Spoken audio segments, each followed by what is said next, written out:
Hi, my name's Ahmed Badir. I'm gonna talk about globalization in this video. Actually, I have this mic. I'm not actually using it for this assignment, but basically, my understanding of globalization, or the definition I have at the moment, is it's the spread of ideas, basically, spread of ideas, spread of people, spread of just how different cultures and different countries and just different people communicate with each other, how they interact, how they exchange ideas, goods, services, all this kind of stuff. Um, like you said in the video, in the lecture videos, one of the most common, like when people think about globalization, they think about social media because that's the most like in our everyday lives.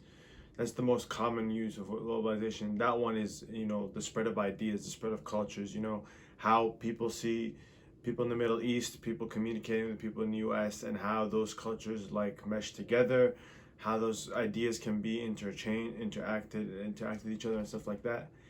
Um, there's also obviously the interaction, the globalization of people, travel and work abroad and all that kind of stuff is just so much easier these days. So I can go to a different country, I can go live in a different country um, more easily than it has ever been in throughout history. So I can go experience a different culture, I can go learn from that different culture, and I can, if I wanted to, I can come back, for example, and incorporate that into business, into life, and all that kind of stuff.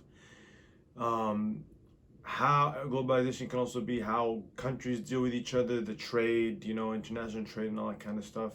Um, the free movement of the people, visas, not visas, if they need, like all that kind of stuff.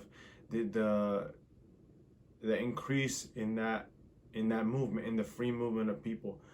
If you think about it, actually, like previously, before we actually like drew all the lines and all that kind of stuff, and we actually made passports and all that stuff.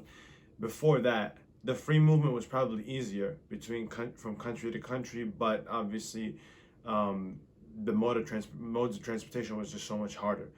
Now the modes of transportation are much more advanced, but again, with the border drawing and all that kind of stuff, it becomes harder for countries less less quote unquote status to move, and that affects their trade, that affects their ideas, that affects their growth, both in the economy and in the marketplace, all that kind of stuff.